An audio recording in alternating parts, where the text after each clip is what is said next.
మహాకుంభమేళా మేడారంలోని అలాగే హరిత హోటల్ వద్ద భారీ స్క్రీన్ ఏర్పాటు చేసిన హోర్డింగ్ అకస్మాత్తుగా కూలిపోయింది. ఇక ఈ హోర్డింగ్ భక్తులపై పడడంతో ఇద్దరికి గాయాలయ్యాయి. అయితే ఆ సమయంలో అక్కడ భక్తుల రద్దీ తక్కువగా ఉండడంతో ఒక పెద్ద ప్రమాదం తప్పిందని ప్రత్యక్ష సాక్షులు చెబుతున్నారు. ఇక ప్రమాదం జరిగిన వెంటనే స్పందించిన సిబ్బంది జేసీబీ సహాయంతో కూలిన హోర్డింగ్ ను అక్కడి నుండి తొలగించారు.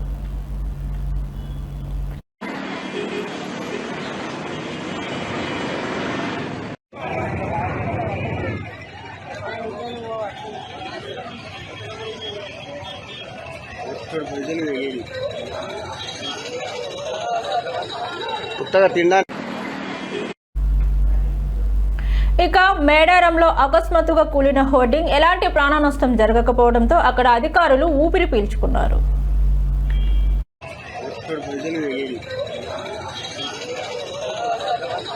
కొత్తగా